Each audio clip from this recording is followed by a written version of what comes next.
नमस्कार, मी सीमा आणि स्वागत आहे आपल्या कुकिंग कॉर्नरवर। तर आज आपण बघणार आहोत टिफिनसाठी आणि नाश्त्यासाठी पालक पराठा। तर आपल्याला इथे एक जुडी पालक घ्यायची आहे। त्याला स्वच्छ धुवून मिठाच्या पाण्यामध्ये धुवून आपल्याला 1 ग्लास पाणी टाकून याला वाफवून घ्यायचंय। आता हे उकळेपर्यंत मी पीठ तयार करणार आहे। इथे घेतलेलं आहे मी 2 कप गव्हाचं पीठ। आता याला उकळी आल्यानंतर थंड करून ठेवत आहे। ज्वारीचं पीठ घ्यायचं आहे आपल्याला, तांदळाचं पीठ आणि बेसन पीठ। आता आपण इथे तोपर्यंत लसूण आणि जिरे वाटून घेणार आहोत। याची बारीक पेस्ट तयार करून घ्यायची आहे। तर या वेळेला आपण हिरवी मिरची सुद्धा टाकू शकता। इथे मी पीठ मिक्स करून घेतलेलं आहे। हे पीठ मिक्स केल्यानंतर आपण याच्यामध्ये लाल तिखट, मी ते लाल तिखट टाकतेय, तुम्ही हिरवी मिरची पण वापरू शकता। त्याचबरोबर मी टाकणार आहे चवीपुरतं मीठ आणि आता इथे मी पालक वाटून घेत आहे। आता इथे टाकलेली हळद, आपलं लसूण जिऱ्याचं वाटण आणि त्याचबरोबर कोथिंबीर टाकलेली आहे। आणि मी हे पीठ तयार करताना याच्यामध्ये मी दही वापरत आहे। त्याचबरोबर आपली पालकाची पेस्ट टाकलेली आहे।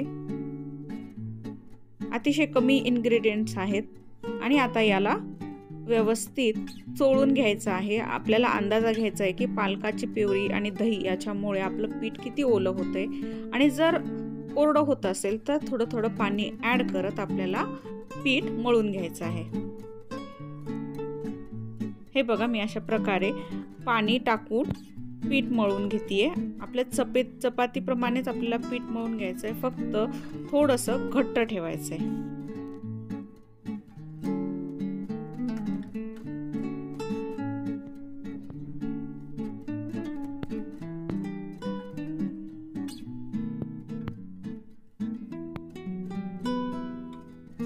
हे पराठे खायला खूप छान लागतात। त्याचबरोबर टिफिनला दिले तरी मुलांना खूप आवडतात आणि त्याचबरोबर हे खूप हेल्दी असल्यामुळे आपल्यालाही काही टेन्शन नाही। तर अशा प्रकारे हे एवढं घट्ट करून घ्यायचं आहे। आता आपलं पीठ तयार झालेलं आहे। याच्यावरती थोडंसं तेल टाकून मी याला पुन्हा छान मळून घेतेय। आता एक उंडा घेऊन त्याच्यावरती मी वर तीळ लावलेले आहेत आणि पीठ टाकून आपल्याला पराठा लाटून घ्यायचा आहे। अगोदर मी दाबून घेतलं कारण तीळ सुटत नाही त्याच्यावरचे, त्यामुळे बघा अशा प्रकारे अतिशय झटपट होणारा हा पदार्थ आहे।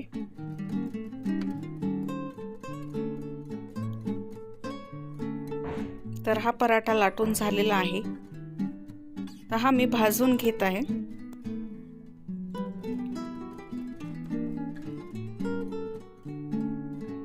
अशा प्रकारे हा पराठा आपल्याला कमी जास्त गॅस करत आपल्याला भाजून घ्यायचा आहे, पण मीडियम वरती भाजायचा आहे, पूर्ण हाय फ्लेम करायची नाहीये। अशा प्रकारे आपल्याला तेल किंवा तूप लावून असा खरपूस भाजून घ्यायचा आहे। तिळामुळे सुद्धा याची टेस्ट खूप छान लागते। तर हे आपले छान हेल्दी पराठे तयार आहेत। तर ही रेसिपी कशी वाटली मला नक्की सांगा, करून बघा। जर व्हिडिओ आवडला तर व्हिडिओला लाईक करा, चॅनलला सबस्क्राईब करा। तोपर्यंत धन्यवाद।